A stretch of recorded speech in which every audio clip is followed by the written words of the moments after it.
course, another good friend representing the civil society group and perhaps also the business sector, a very well-known personality in the city of Zamboanga, Dr. Anton Lim. Dr. Anton, buenos dias contigo, welcome to the show. Yeah, thank you for your invitation, and good morning. Okay, June, before we go into, discussion of the issue today, I would first like to give you the opportunity to greet our televiewers in Zamboanga. Buenos dias, good morning to everybody. Okay, thank you, gentlemen, for coming over. I know, despite your busy schedules, you have acceded to my invitation, and I am so very, very grateful to both of you. Now, my friends, the issue we are going to tackle today in this 22nd episode of Cuento Politica y Otro Pa is indeed about politics. And we are going to discuss to you the impeachment that has already been filed in the House of Representatives with no less than 188 members of Congress who signed the impeachment complaint against the Chief Justice Renato Corona. And so, as a brief backgrounder, let me just say this, that when President Aquino assumed the presidency, of course, all of us are aware of the fact that he made a commitment to the Filipino people that as president, he will not allow and tolerate dishonesty, corruption, and abuse of authority during his reign or during his presidency.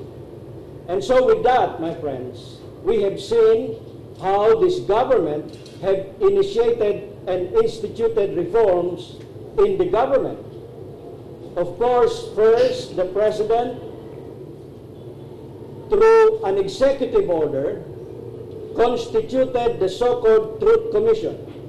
What was the Truth Commission? The Truth Commission was simply an act of the government that would answer, that would look into corruption cases and thereby institute reforms in the government. But what did the Supreme Court do?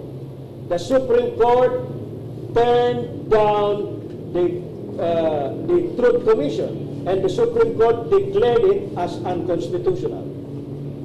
And so we cannot blame President Aquino for believing that perhaps there were certain personalities in the Supreme Court who were stumbling blocks to the reform program that this government is trying to bring about in this country. And so we are here this morning to listen to the views of my good friend, Tony Esguerra, because he represents the legal profession as one of the well-known legal practitioners in the city, as well as from my good friend also Dr. Anton Lim, who is representing the civil society group. Now, first, June, I'd like to ask you and get your personal observation, as a lawyer and as a member of the judiciary. What do you think would be the effect now of this impeachment complaint that has already been filed in Congress and already endorsed to the Senate, and the Senate has been constituted as an impeachment court which will try Chief Justice Corona? Foremost, this impeachment complaint, as endorsed already to the Senate by the House of Representatives via 188 votes, or more than one-third of the composition of the House of Representatives, this complaint is already lodged with the Senate. And the effect of this actually is that this will roll on by this coming January by trial proper already. As far as our view is concerned, as a lawyer, this is part of the system which we call as check and balance. We note that we have three branches of the government. One, we have the legislative, the executive, and the judicial department. each are practically supreme in their own jurisdiction. Encroachment is prohibited actually under the Constitution. But the Constitution provides for system or mechanism by which one department can check the other department. That is where democracy will really play a vital role. This impeachment process is part of that checks and balances. This is a check by the executive and the legislative department on the part of the judicial department. Okay, thank you, John. Well, I think mga vecinos, our good people of Zamboanga, tawi ustedes, kundi aton amigo si Attorney John Esguerra, tadale el di suyo opinión acerca del impeachment, no? Ustedes sabe, el impeachment talía na Senado, this is going to be tried by January when after this Christmas break recess, the honorable senators acting as judges will give all the opportunity to the Chief Justice to defend himself and the case. Now, Anton, I know also you have been, one here in the city who has been monitoring this and very much active on matters like this, on governance, on the reform program. So, cosa tamen tu tasinti? What is your personal view as far as this assessment, this impeachment case is concerned? Yeah, actually, for us, to be tired na kasi it took a long time coming. Actually, a lot of people have been very impatient and they have been telling us, kung sa'yo man tapasa, unaan nyo ay tasinta si Pinoy, ngay man kung sa tapo de ase. And yet, we know that he was trying very hard, but each time he tries to do something, tiyan roadblocks. And most of this time, most of the case, it's roadblocks coming from the Supreme Court. So when this happened, of course, a lot of the civil service groups were happy because this took a long time coming. And I'm happy that Attorney June said that this is part of the democratic process. Kasi a lot of people are saying, takadaya dictator si Pinoy. Actually, this is a mechanism lang na na constitution that each one will guard each other. So, having said that, aga kataliaga na Senate, si Supreme Court Justice Corona will have all the avenue to defend himself. Okay, thank you, Anton, for your view on the impeachment. Now, I'll go back to June. June, the IBP, or the Integrated Bar of the Philippines, is of course behind the Chief Justice. And the IBP is supporting the impeachment case. How do you think as a member of the IBP, as far as the Senate is concerned, because they are going to try this, but the senators are political officials, having been elected by the people. But then, when they took their oath as the members of the impeachment court, they assume now that role of being judges, that they have to try the case in accordance with evidence, in accordance of what's legal. So what's your assessment on this? I don't think we will have problems with that because these senators, they have this legal team. They have their own budget, of course. While we do not, while most of them are not lawyers, I believe that they have their respective legal team who can give them the necessary advices on how and what to do during impeachment proceedings. Let me clarify, these impeachment proceedings, you do not need actually lawyers to sit as judges to get the facts straight. This is like the jury system in the United States of America, wherein people from all walks of life will get elected to get the facts and render decision based on their observations on the facts presented by the prosecution and on the facts presented by the defense. So this is akin to the jury system of America. A while ago, you said noon that the member of the bar is rallying behind Chief Justice Corona. Let me clarify this as a lawyer.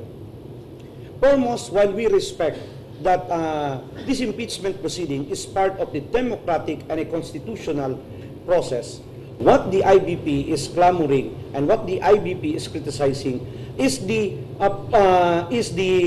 initial moves conducted by no less than the two departments of the government. I mean, the executive department and the Judiciary. legislative. And the legislative department. It seems that before reaching the 188 votes, there was no proper, let me say this, there was no proper initiatory debates or arguments or an opportunity on the part of some of the members of the House of Representatives to view or to even read this impeachment complaint. As you know, under the Constitution, when 1/3 of the composition of the House will endorse the impeachment complaints, automatically this can be forwarded or endorsed to the Senate because that complaint will be considered as the articles of impeachment. We recognize that. However, some of the congressmen were saying that this, they were not allowed to read it. They were not allowed, They were not given the time to the opportunity to study it. Okay. They signed it on account of the fact that they are party mates with Pinoy. That's a violation. Huh? Actually, Anton, how do you look at this? No, was actually, there undue haste? Was there well, undue haste in the preparation of the articles of impeachment? No, actually, the complaint has been there. Quando i-end ka pang si Pinoy, ang complaint niya por kasa kung ng Supreme Court, diba? There were already proceedings and they wanted to proceed with the impeachment. But it was Pinoy who told them, let's give the justice a chance to prove us wrong. So actually, he was the one who was stopping them. But there were already issues there. If not, they couldn't just come up with all the issues without proper studies. So taliyase, of course, of those who were complaining, they always say that they were not given proper time. But taliyase, maybe a final copy, the essay, probably they did not go through it, pero they know all of these issues. These are public issues. These were played up in the newspaper, so impossible that they don't know anything about these issues. And also, si tabla to kay party, this a party decision, how many, manata tayo the LP in our region, si Congressman Labat-Labat Not only LP members signed that, including Yes. former congressmen Yes. who were with the party of then President Gloria, Yeah. also signed. Yeah, and also, chinitay mga DLP who did not sign. And we are not just talking about one. Si. There are several congressmen who did not sign. So, hindi man nabla kay Kwan, of course, we cannot do away with that being a party mates, there's really a pressure. That's political reality. But we cannot say also that it's primarily because of that. Okay, Tom, please. Sorry for the interruption.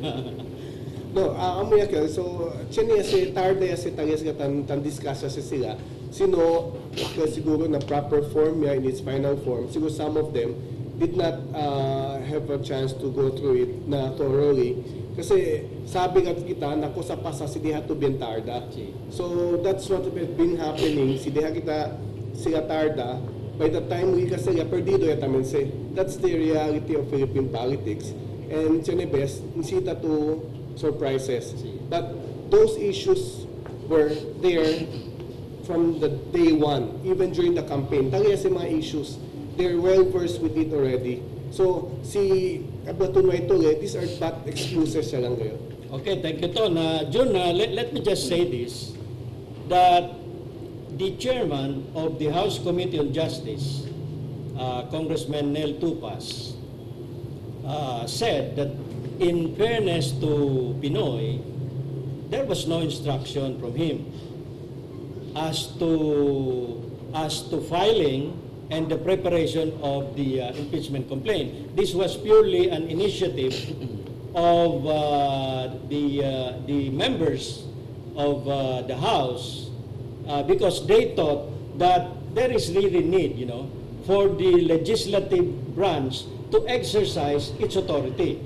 Because you mentioned earlier the separation. There are three branches: the executive, the legislative, and the judiciary. Now, in this case, the judiciary exercise its mandate in accordance with the Constitution, and then, of course, they claim, and I would like to get your reaction later on this, that this impeachment complaint is not an indictment on the entire members of the Supreme Court, neither the judiciary, but purely on the person of Justice Corona, because he has been perceived all the while as very biased in favor of the former president. So please give us your thoughts on this. Before I'm going to answer that, let me give a brief reaction to the statement of my good please, friend Dr. Please go ahead, please. They said that they have been prepared with all of these issues and they gave a chance to Chief Justice Corona, in fairness to Chief Justice Corona. Our point as a lawyer is like this. When you have several issues and you prepare an impeachment complaint, you come up with a paper, a document. What we are telling the public is like this. The document which will serve as an indictment to Chief Justice Corona was not properly read or were not read by the majority of the congressmen who signed it. What you're saying is the process was not followed. Yes. The point is, there were several issues in the newspapers, but you'll have to summarize, you'll have to place it in one document. When they place it in one document, it is but proper that before a person is going to sign it, before it will be forwarded to Senate, that should be contemplated and properly studied, because this is a serious charge as against a national public official, which is a part of the three branches of the government, namely the judicial department. Now, in reaction to your statement a while ago, Nung, that this is not an indictment as against the Supreme Court. Agree, fully agree. This is an indictment as against the person of Chief Justice Corona. But look, who is being dragged here? It's not only Chief Justice Corona, it's the entirety of the court.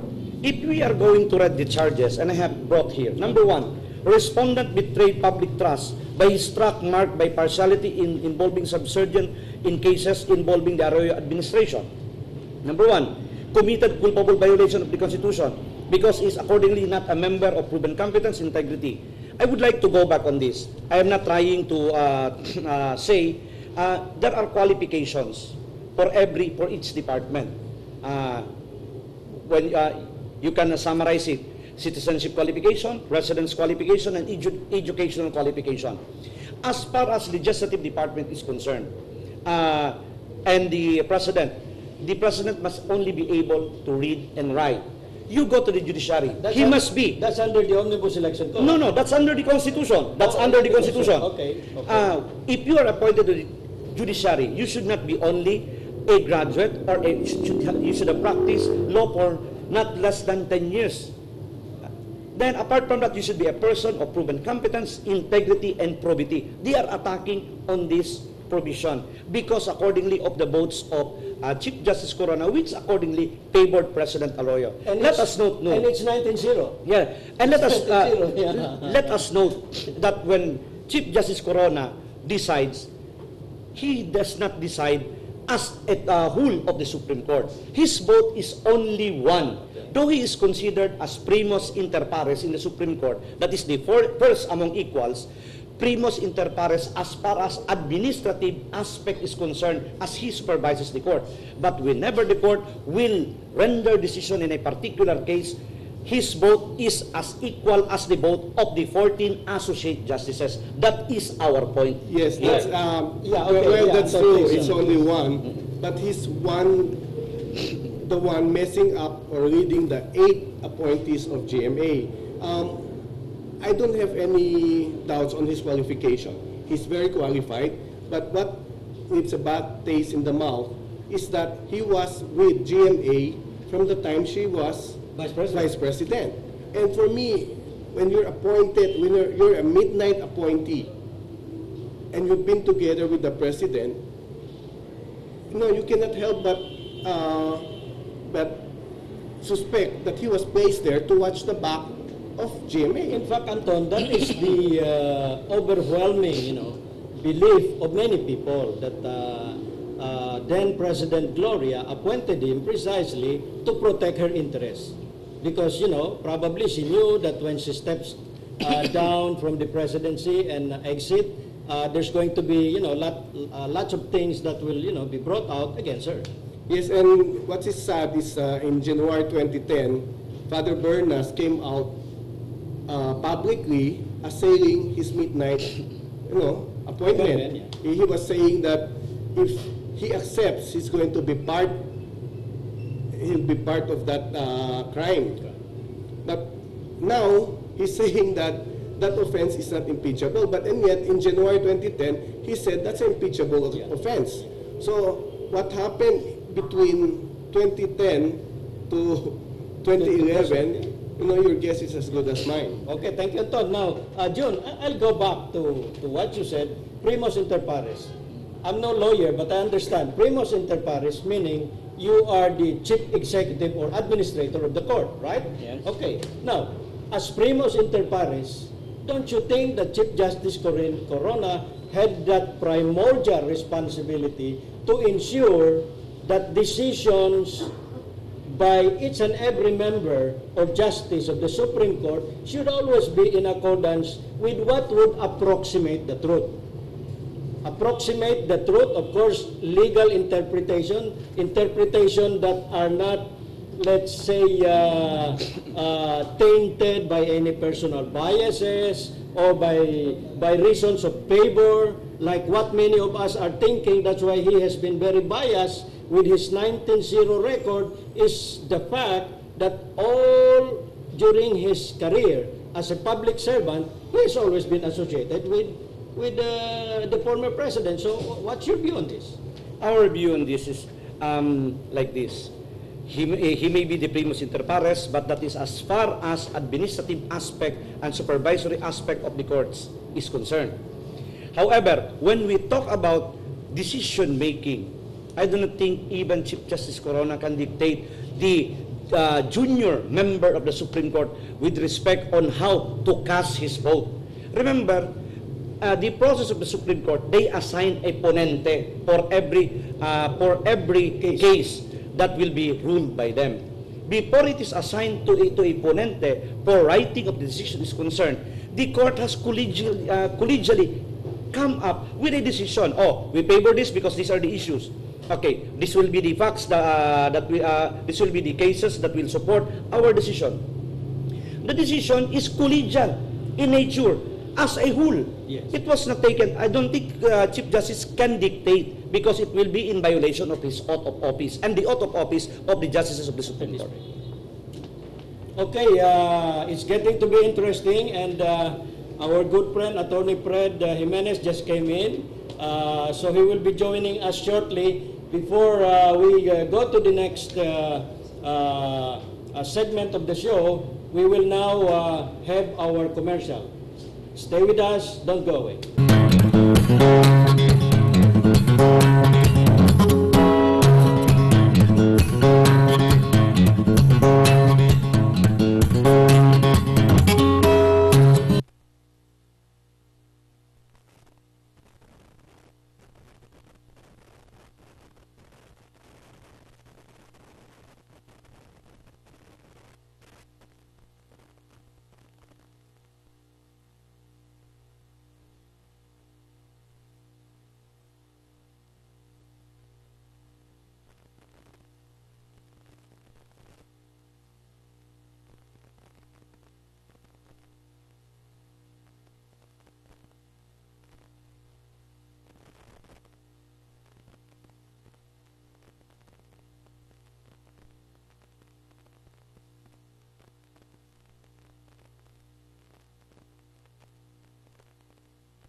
Okay, friends, we're back. Thank you for staying with us.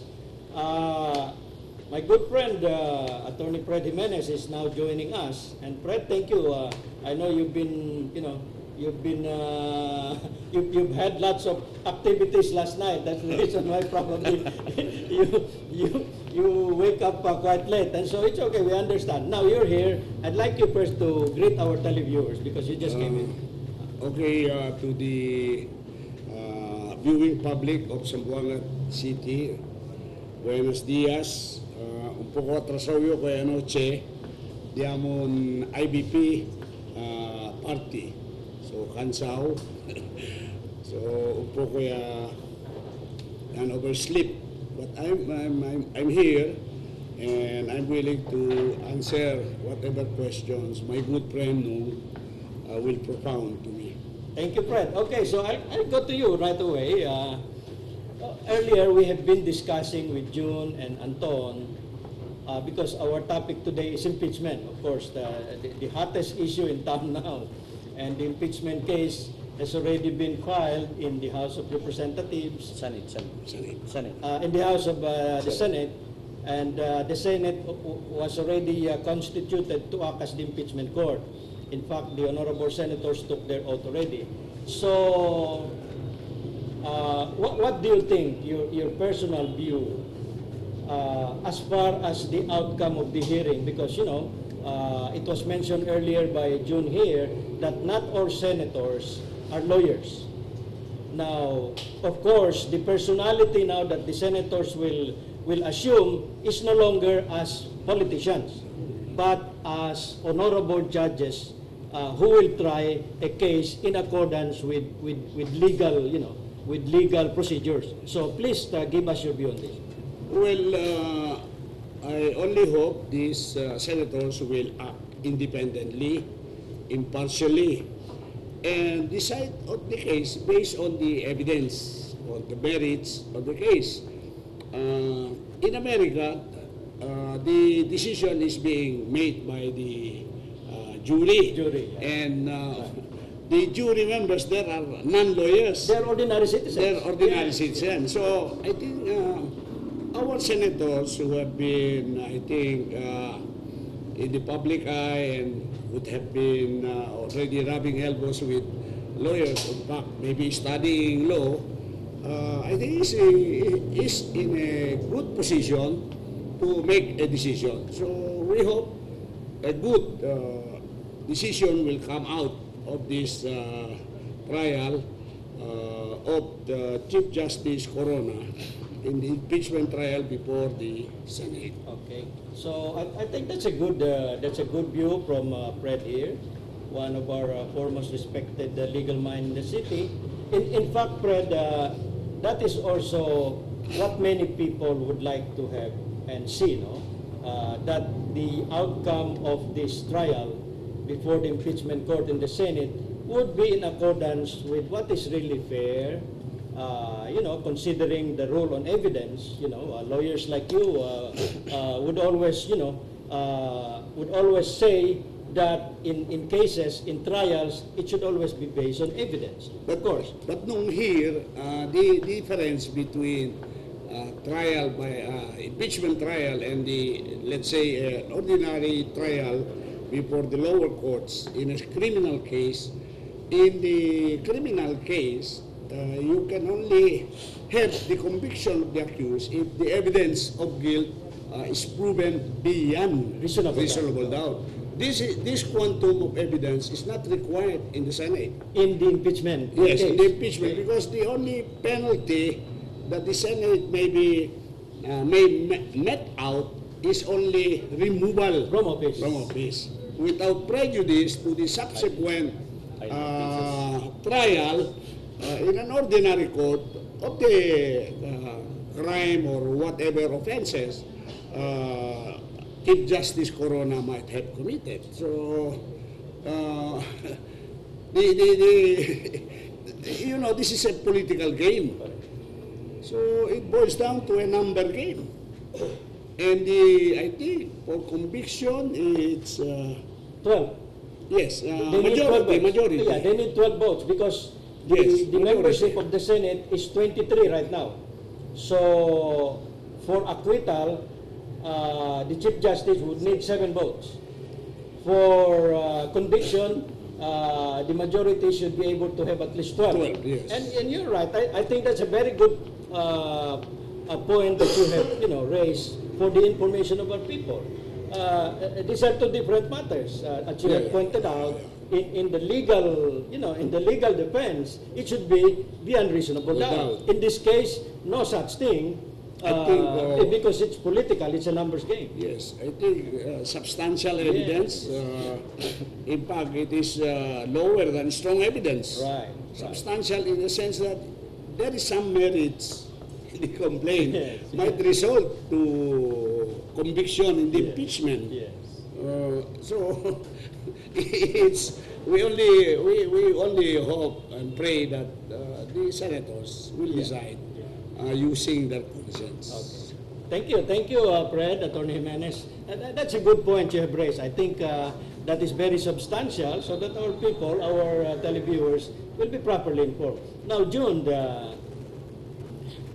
I know you are also keen in politics. No, aside from being a good lawyer, your assessment on political developments in this country would be also important to our people. So do you think, since it's a numbers game as pointed by our good friend Fred, do you think in the overall consideration of political of politics, the reality of politics right now, do you think that the 13 votes would be achievable? If the trial will be conducted today, I believe Chief Justice Corona will be meted with the penalty by a 13-0 vote or more than that. Because as survey goes, even the ordinary people from all walks of life, they will claim that he must be guilty, he is associated with this and like that. But as a lawyer, I do not like to preempt anything. I believe in the integrity of the Senate. I believe in their competence. I believe that they will be impartial when they sit as a judge. I believe that they are going to use their conscience. So I will keep my fingers crossed for this coming trial. Anyway, when the trial comes, the prosecution panel of the House of Representatives will be given their day in court to build their case as against Chief Justice Corona. This is a democratic process on the roll. So as with Chief Justice Corona, be given his day in court to defend himself by presenting evidence. And this will be again a democratic process on the roll. So we do not like to preempt, because the view of the people of today may change an hour after, a minute after, or a day after, or a month after, depending on how both parties will present their case. So I will leave it to God, the fate of our Chief Justice. Well, that's a good assessment, June. Very fair, From today until January, many things can happen, You know how politics works in this country. Fred pointed that out, and, I believe it is so. Now, I'll go back to Anton. Anton, being a representative of the civil society groups, of course, the people are sick and tired of how governance has been, in the past administration. We are not trying to say that the GMA administration was, as many people believe, was corrupt, things like that. No, we don't assuage that. But that is the overall sentiment of the people. So please give your thoughts on this, as far as how you believe politics will play in as far as the final verdict by the impeachment court in the Senate. Yes, as we have discussed here with the two famous lawyers, the impeachment proceeding is really a political game. And you don't need... That's the reality. That's the reality. And that's one thing that's stuck against CJ Corona. That's a reality. That's why Ombudsman Gutierrez decided to just resign, because she knew what's best for her. So we're hoping that CJ Corona would do the same. Because magiging madugo to eh. Well, in the proper court, a judge will be there to tell you, you cannot say that because you don't have proof beyond reasonable doubt. But a senator can always stand up and say, I have documents here proving this, proving that, and lahat ng mga tinatago mong EPs, lahat ng nasa sulog tayo todo rabaho dito mesa, sali kasi todo. All those skeletons hidden in the closet will come out. And well, judicial side will be heard also, and that's good, because as it is now, if you go about the numbers game, I don't think we have that number yet. Honestly, a lot of the civil societies were making tallies. I don't think we even have 12 yet. because a lot of them are Still not staking, It's still fluid, yeah, still fluid. sifting through all the documents, and right pa, but as the impeachment proceeding will go on, I'm sure there will be preponderance of evidence that will come out. And I've seen how big a stack of evidence, Voluminous. voluminous yun. May manadagat sila prepared, and it will be a very bloody impeachment on the part of CJ Corona.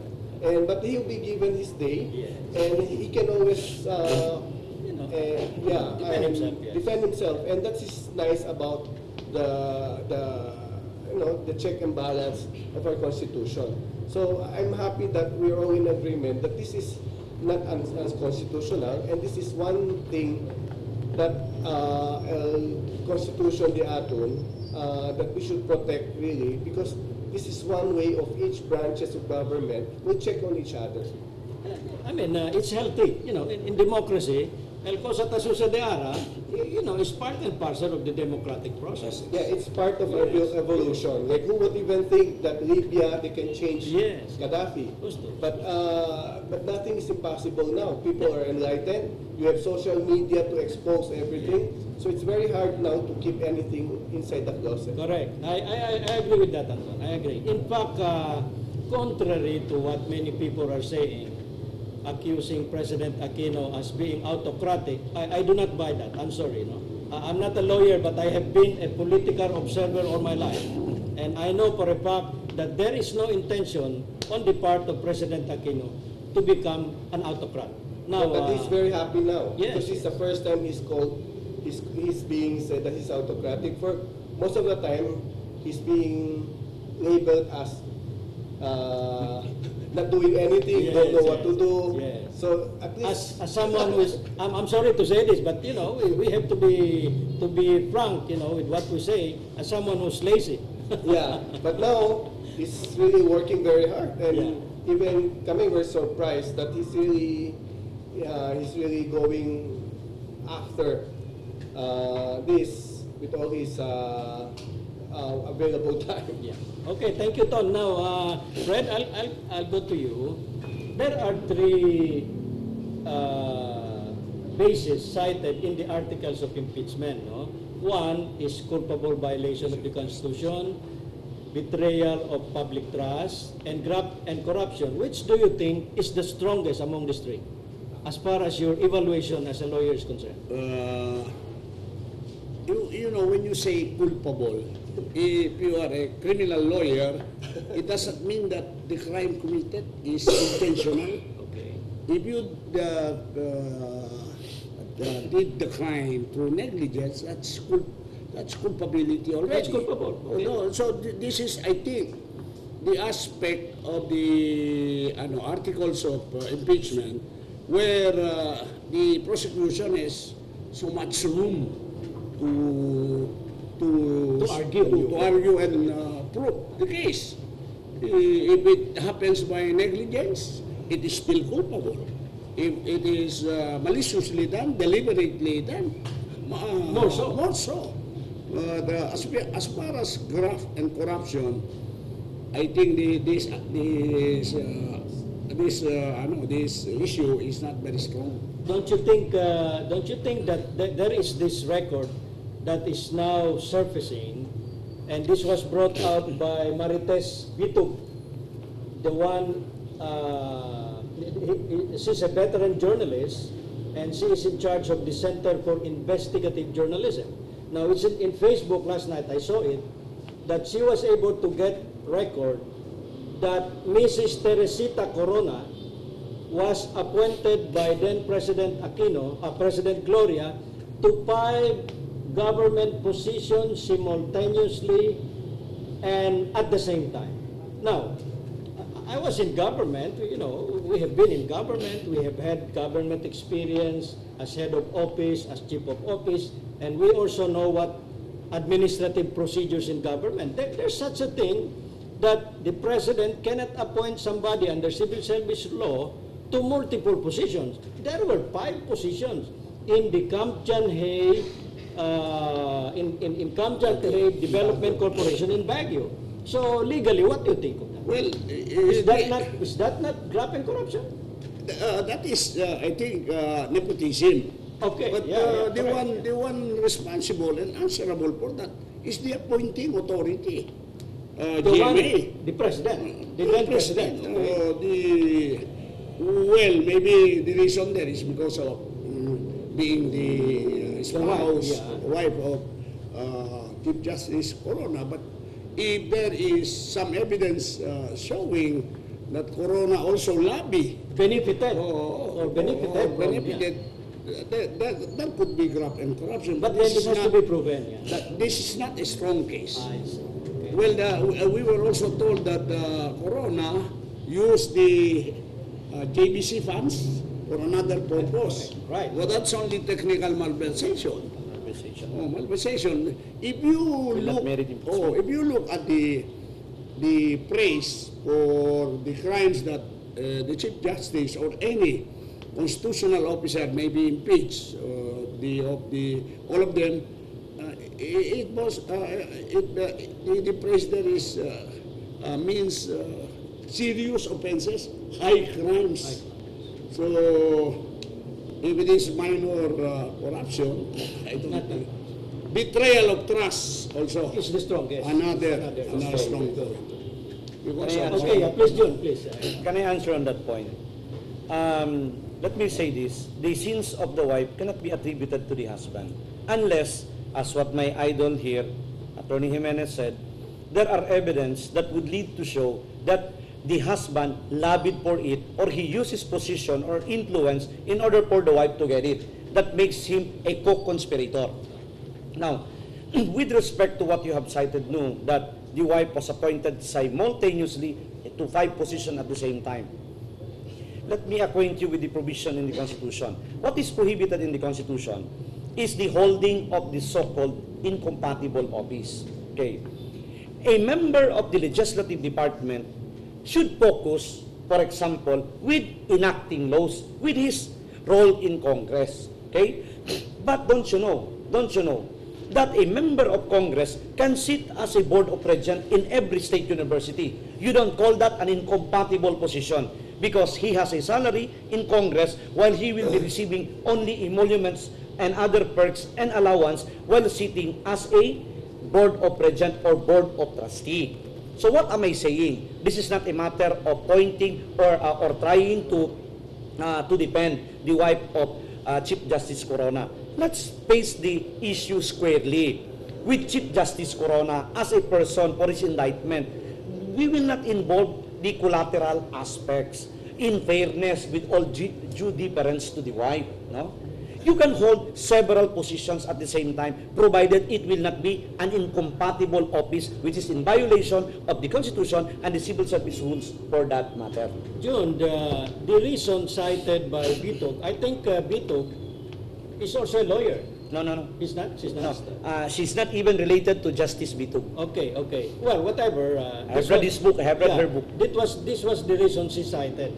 5 positions: Chief Executive Officer,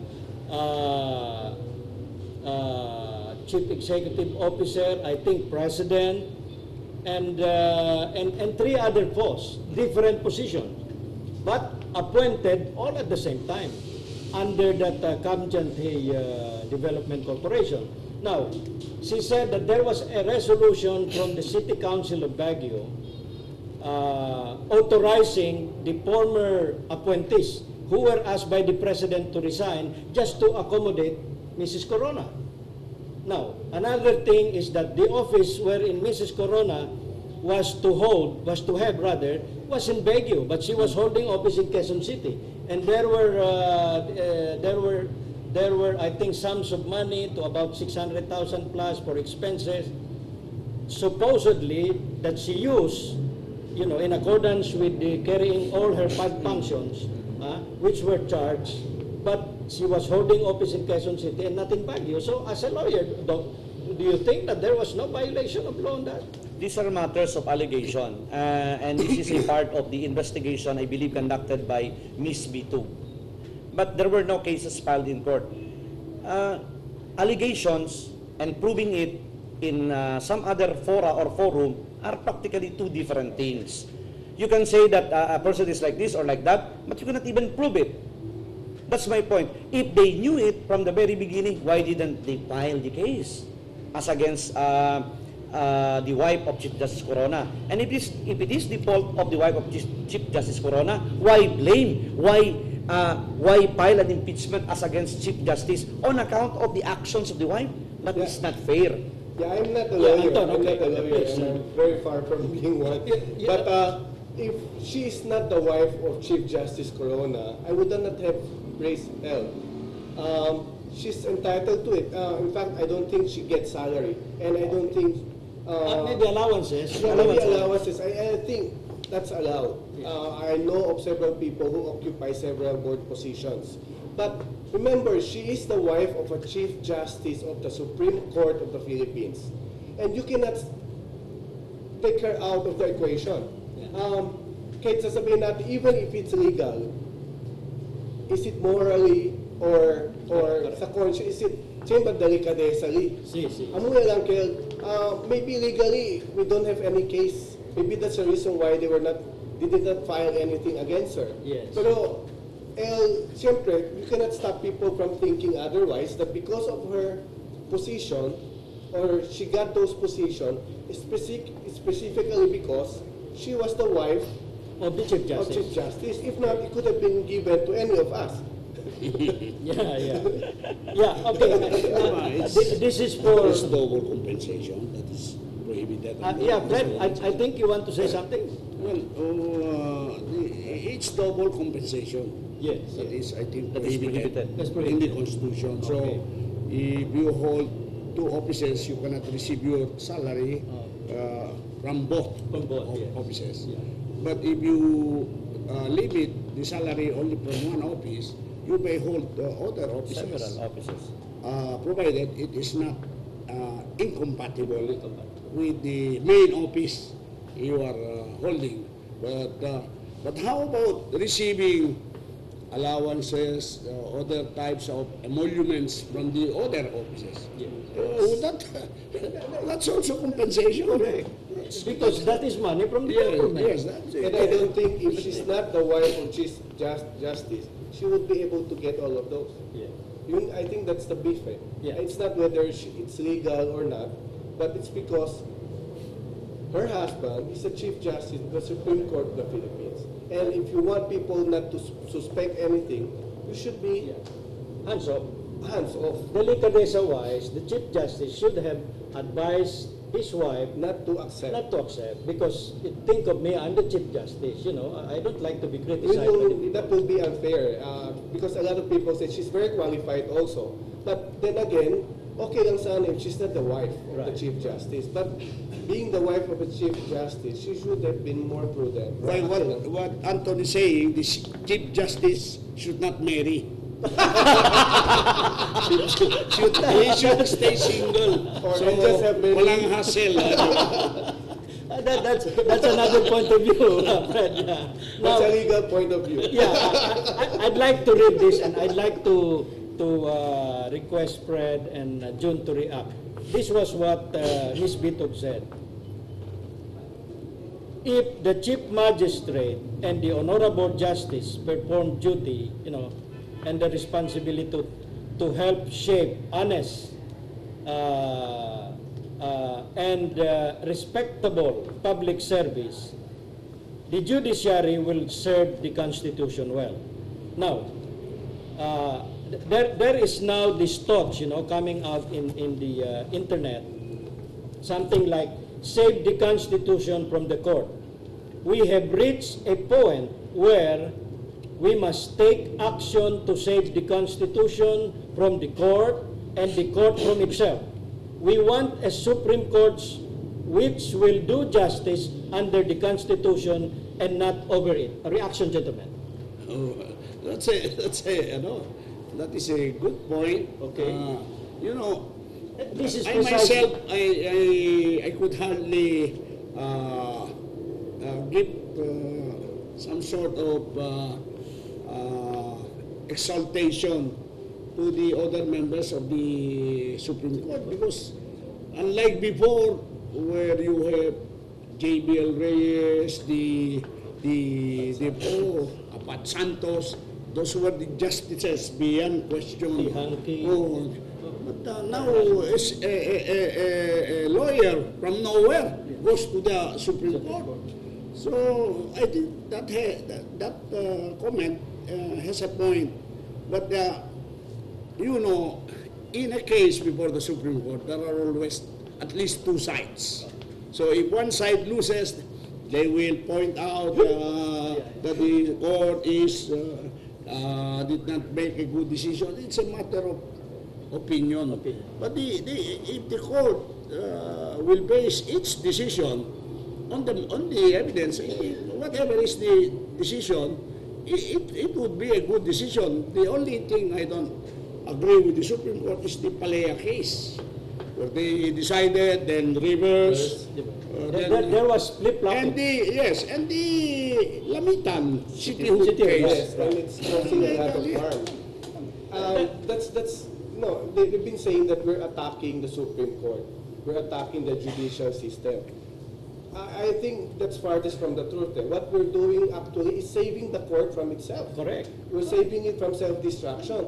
How can you attract investors when cases like Palea, you keep on flip-flopping, not just twice.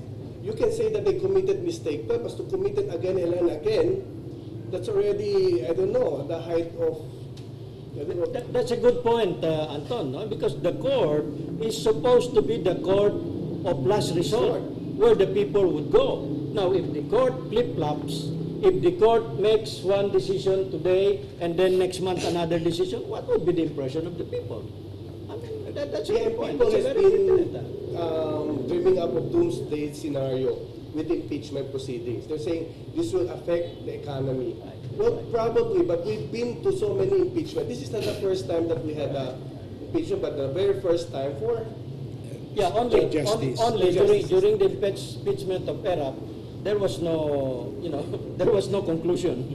And we hope this time, and I do agree with the position of my two good friends here who are both lawyers, that this time there has got to be a verdict. Yes, I think We cannot afford to have for another impeachment the without that. consumption of the legal profession, I think there should be a full dress Right. Yes. trial, so that in the case of the other previous impeachment proceeding, the people were kept hanging. Right. Yes. You don't know what We didn't know what happened. Yes. No, in the Supreme Court, there is that principle which is called as stare decisis. Yes. If this is your decision, then stick to this decision into the future, unless there would be a change of facts or a change of mood or a change of situation. But the Supreme Court is the very first court that does not respect the principle established by them, the principle of stare decisis. And that's it's very scary because every time they flip-flop, it establishes a precedent Right. which other company can use in coming up with a bogus decision. And that's very scary for investors. And there will be suspect from the people that something under the table, payoffs.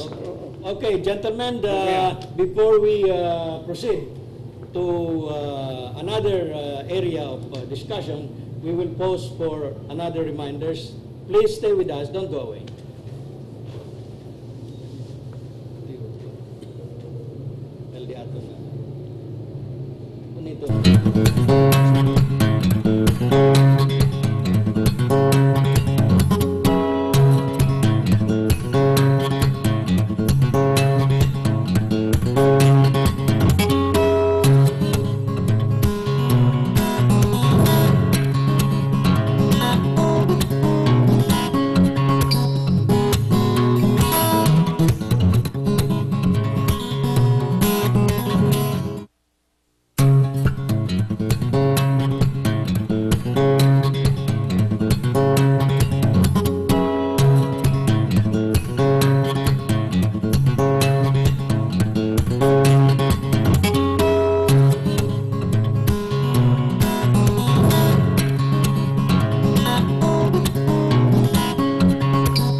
sets forth an opportunity for all Filipinos, especially the Zamboangueños, to reflect on our individual role in facilitating changes, renewal, and social transformation which are taking place in our midst.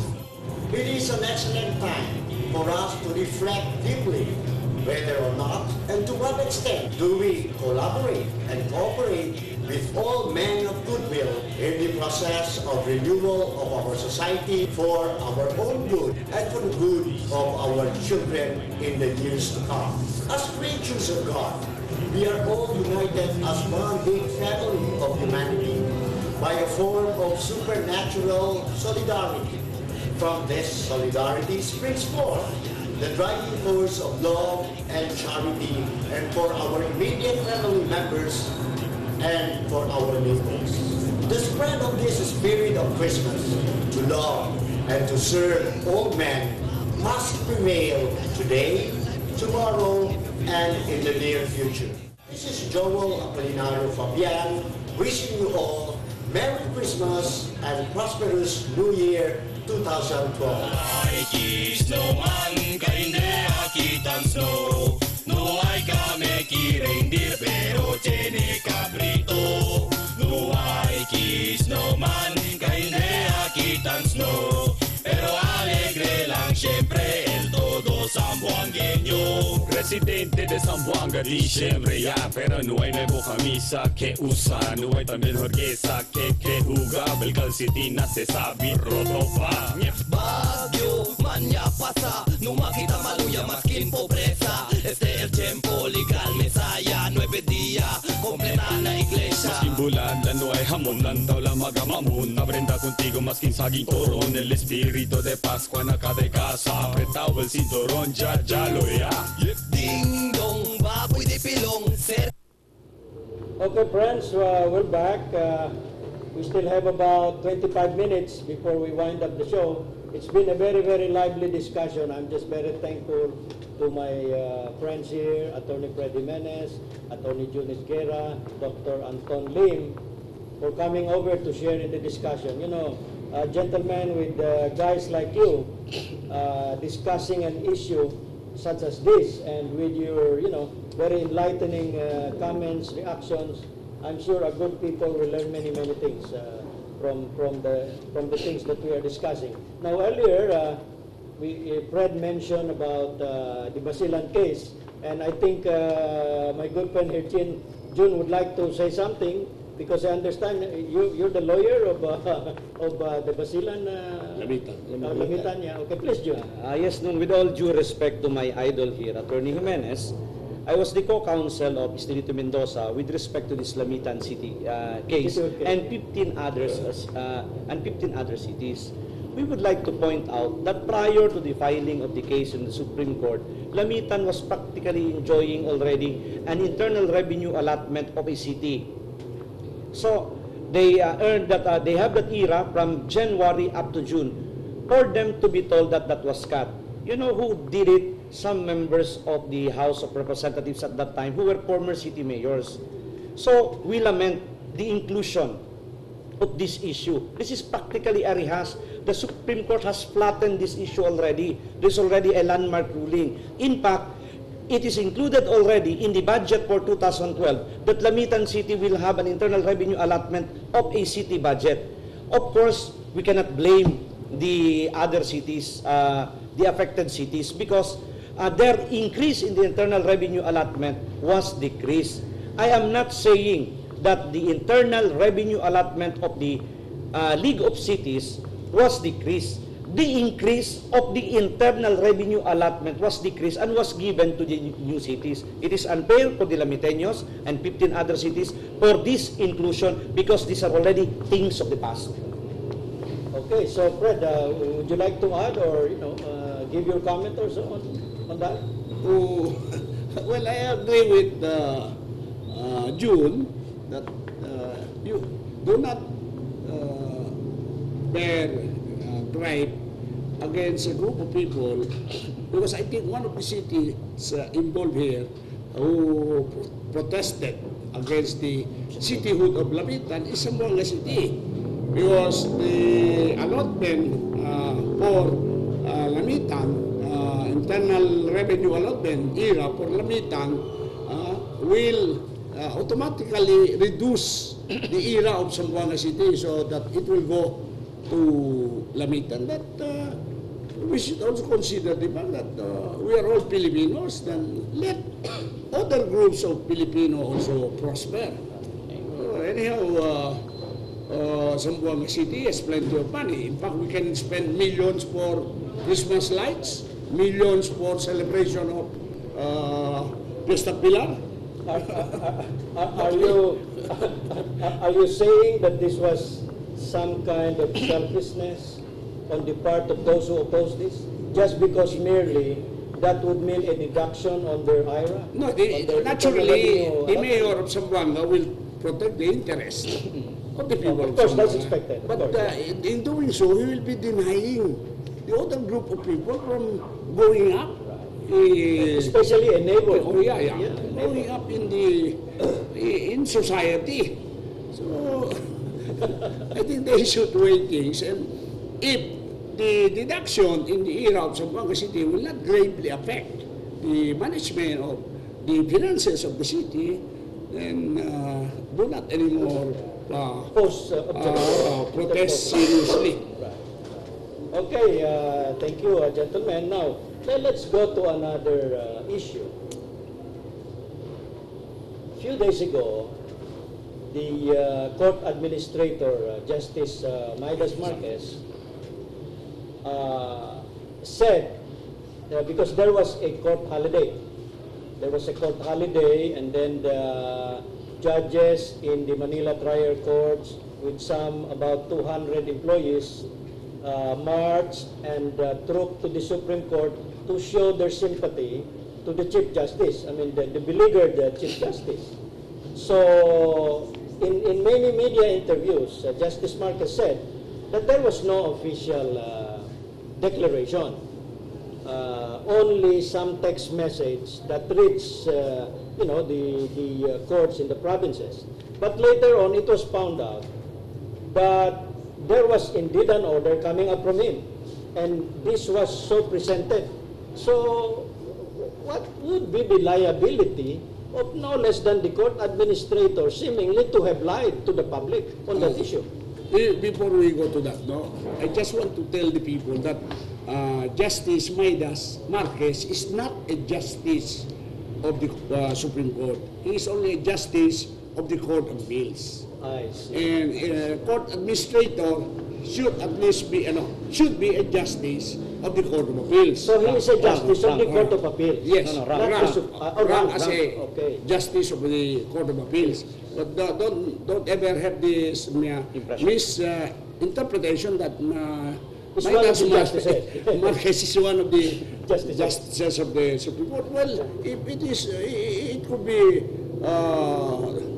it will be found out that he is lying, then it should also go. Right. I think that is very clear, Fred. And we do agree Because with you. the impression of the people now is with Noy Noy, because Noy Noy is frank, straightforward, telling the truth, and to hell who will get offended if what he believes is what he says is the truth. So that's why you see the survey, the people are still with Noy Noy, notwithstanding some mistakes. In fact, Fred, you mentioned surveys. The latest Pulse Asia survey, the highest among public officials is Vice President Pinay, 83%. And then Pinoy, I think 72%. The lowest is Corona, 37%. June, what can you say about that? That can be properly explained because the judiciary is not exposed. Whenever they make decisions, they don't publish it. Other people will do it. A justice or a judge, for that matter, is mandated under the rules to live a hermit way of life. Do not go on public. In fact, socializations are prohibited under the canons of judicial ethics. In order for them not to be partial when they come up with their decisions. So we cannot blame the people. Some of our people do not even know how many members are there in the judiciary. We have 1 Chief Justice and 14 Associate Justices. According to my idol a while ago, he said, there is that impression nowadays that the spokesman of the Supreme Court is a Justice of the Supreme Court. No. He is the court administrator with an equivalent rank of a Justice of the Court of Appeals. He's not even a Justice of the Court of Appeals, but a rank of a Justice of the Court of Appeals. He only speaks for the Supreme Court and not his views. It should be the opinion of the court. A while ago you were saying, does he have any so-called culpability if ever that there is really a document showing that there was a memorandum for a court holiday? Yes. He can have that. However, those people who joined in the march, who supported Chief Justice, were practically exercising their right, freedom of expression, which is also constitutionally protected. When a superior under the law, and I believe Sir Fred will agree on this, whenever you are given an unlawful order, you are not bound to accede to it or to follow it. If you will follow it, you will be culpable or you violated the law also. So it's a matter of your personal... Yes. When they wore condition. black shirts Armband, yeah. and armband, I believe they exercise the right, and that right should be respected not only by the Justice Department but also by the Executive Department. That's freedom of expression. Okay, well said. Well said, Attorney Esguerra, June, on that. Now, clarify me on this, gentlemen. Administratively, only the President can declare a holiday, right? Nobody else in this country can declare a holiday. Only the President of the Republic of the Philippines. Henceforth, when that court holiday could be proven that there was an order, and indeed there seems to be an order, ordered by, allegedly by the court administrator, Marquez, what would be his liability on that? He can be held liable for usurpation of authority. Precisely. He exercise Precisely. some authority So which you cannot. This could again be another mark as far as the Supreme Yes, that Court would is be concerned. another negative. See, negative, yeah. Factor against the Right now, the Supreme Court is really, being publicly there's that great mistrust on the part of the people as far as the Supreme But as Court. far as the judiciary is concerned, the boss there is the Chief Justice. Precisely. That's right. only the only. I think He might just be using Justice Maidas. Yes. So I don't think Justice Maidas would have that authority to do that, or would be doing that on his own. In fairness, then let Maidas say so. yes, correct. But he will not say that for the fear of losing his job. So, amo sa problema ara, no, kanaton pa na Chabacano, el kita ki tamilayo el duda del gente talie, ben grande el duda del gente na credibilidad del Supreme Court. Now, como tabla si Fred, and I agree, el jefe, The the judiciary. chief executive of the judiciary mismo, Is the chief justice. Yeah. So, it is hard to divulge, you know. Yeah, problema niya El is cosa le taas that would reflect on si Bimanada ko sa Tasiaga, that is contrary to what is supposed That's to why precisely Maidas did it only by text messages. na So pero that, to be able to extricate from any situation, bad situation. Fred, If there is a order, written order, one judge from from Bacolod said explicitly that the order came from Marquez. as far as Zamboanga courts are concerned, I think the RTC 14 did not follow that order. Correct. There was So there was trial. no interruption. Yes, in branch 16, of course, there's no judge. I think branch 12, the judge is only, I think the only, branch 17, I think the judge was sick that day. But the Zamboanga judges showed some defiance.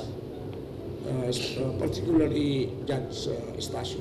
Would that be a reflection, Fred, that not all members of the judiciary, like judges, are in favor or are supportive of No, that indicates that the order should be more formal, Yes.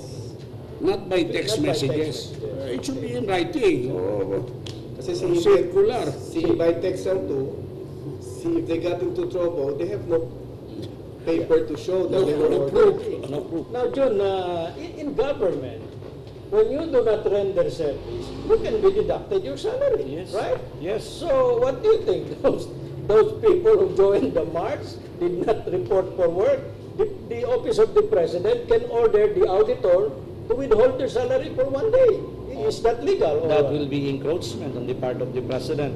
Maybe the president can simply give an advice on the part of the Commission on Audit to do some remedies on that matter. So But definitely not ordering the HRMO or Human Resource Administrative Officer of the Supreme Court to do the deductions, because that will be in violation of the separation of powers. Okay, so that's good. At least you pointed out at mga bisinos di aton, tawi ka naton, sabi sila ko sa Because the executive, not even the legislative, can reduce the budget of the judiciary. yeah, because of the separation of powers. Yes, yes. Independence. No, but Regarding dito yung kwento to, whether they got a salary or not, See. most probably they even got per time and travel allowances. Gawin na pa yun. Gawin na pa yung okay, let's go to independence. Ha? Kay amo man sa el argument primitabla, the independence of the judiciary from the executive, from the legislative. Pero in cases, tiene duda el gente. You pointed that out, Fred, no? Makin na judiciary, el judiciary should always be following cosa na constitution. Diba? Now, which is now being doubted by many people. So do you think with what the president is doing now, can it be construed as encroachment on the independence of the judiciary? You're asking me? Yes, Fred Anay. Well, if the president will himself initiate an impeachment complaint against the Chief Justice of the Supreme Court, this is only against a person. This is not against the court. This is not against The institution. the judiciary, the institution itself. That is allowable Okay. under the Constitution. So there is no- But if the Chief Justice also would like to file an impeachment complaint against the President, he can do that, but he has to force the complaint through the House of Representatives. So allowable, that is a principle of check. And balance. Or they check each other. But, you cannot really delineate the exact boundary line in these three departments, co-equal department of government. There is check and balances. Though apparently, based on tradition, it's the executive that appears to be the strongest. The office of the president, because he is the chief commander-in-chief of the armed forces of the Philippines. So he has all the implementors under him, while the Supreme Court has to depend on the executive for the enforcement of its decision. So I think forever there will always be doubts on what do you mean by three equal branches of government in a democratic form of government, executive, legislative, and the judiciary, and how do they check and balance each other? But that is good for us because it will make our minds exercise to the limit to be able to enlighten the people. Even as lawyers, we cannot really say where are the definite metes and bounds of this triangle. Bonito dito yung punto de vista, Fred. Bonito.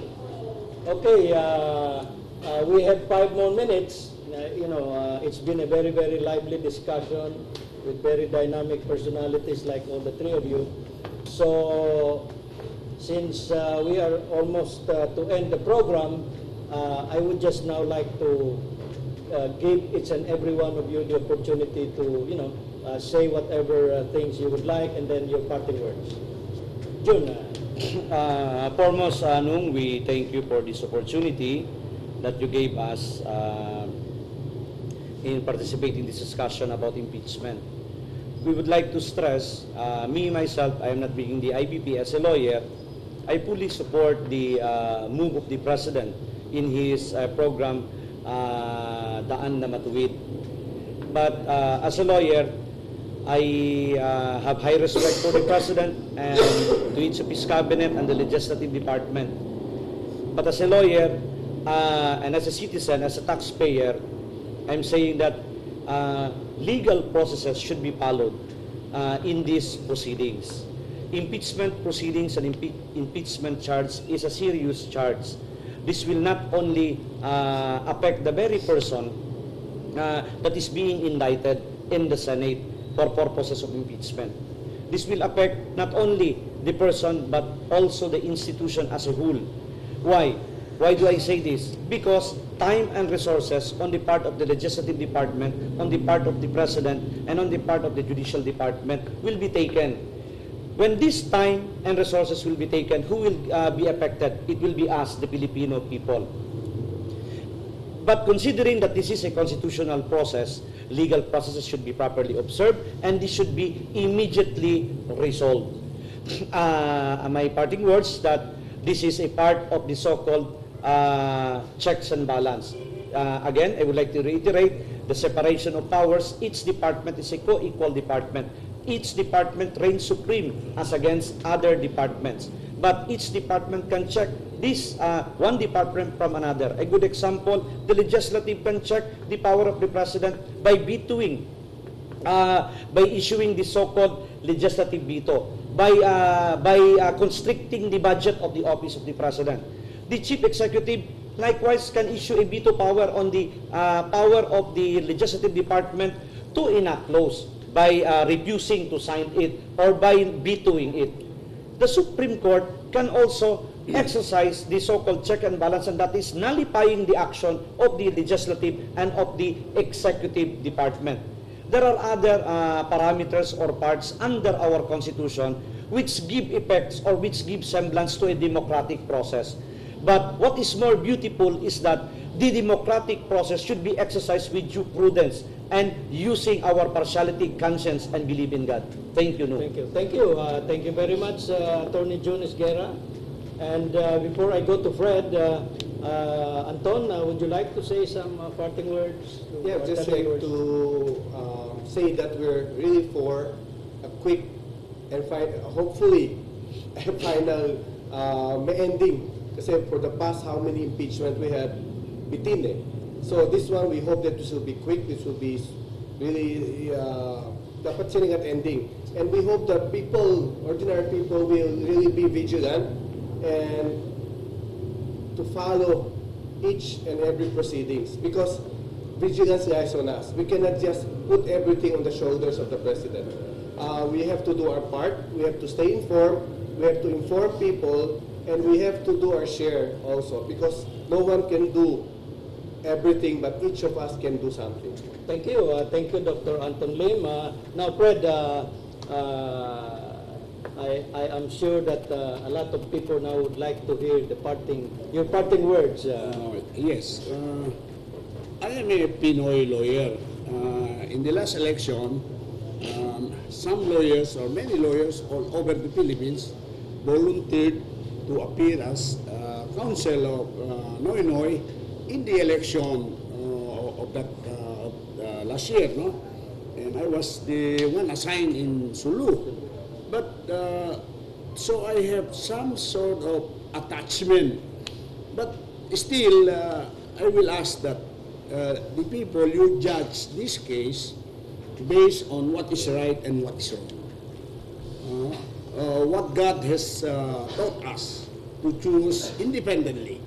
Don't side with the devil, for West Side with the other side.